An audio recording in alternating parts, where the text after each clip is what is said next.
And it came to pass in Iconium that they went both together into the synagogue of the Jews, and so spake, that a great multitude, both of the Jews and also of the Greeks, believed. But the unbelieving Jews stirred up the Gentiles, and made their minds evil, affected against the brethren. Long time therefore abode they, speaking boldly in the Lord, which gave testimony unto the word of his grace, and granted signs and wonders to be done by their hands. But the multitude of the city was divided, and part held with the Jews, and part with the apostles.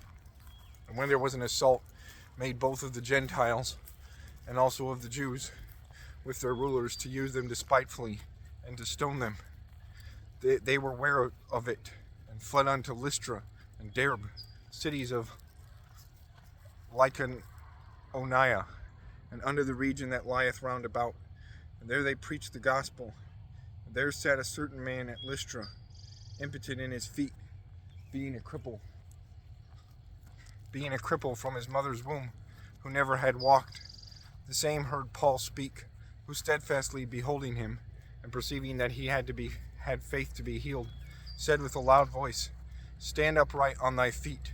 And he leaped and walked. When the people saw what Paul had done, they lifted up their voices, saying in the speech of Lycaonia, The gods are come down to us in the likeness of men.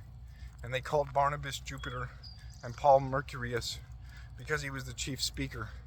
Then the priest of Jupiter, which was before their city, brought oxen and garlands under the gates, and would have done sacrifice with the people, which when the apostles Barnabas and Paul heard of, they rent their clothes and ran in among the people, crying out, and saying, Sirs, why do ye these things?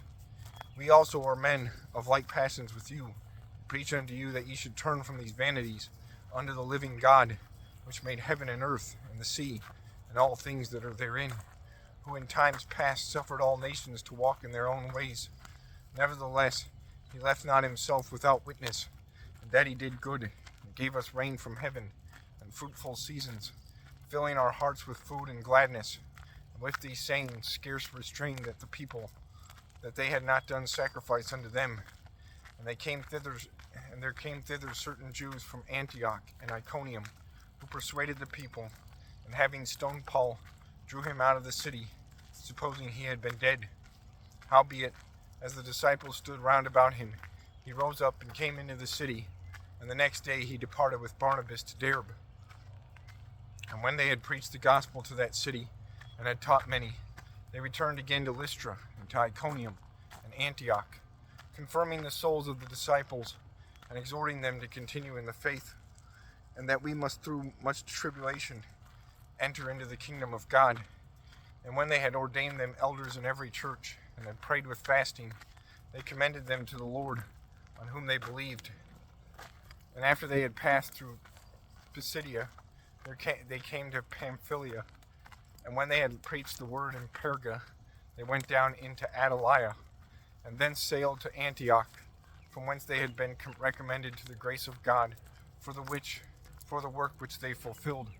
When they were come and had gathered the church together, they rehearsed all that the God had done with them, and how he had opened the door of faith unto the Gentiles. And there they abode long time with the disciples.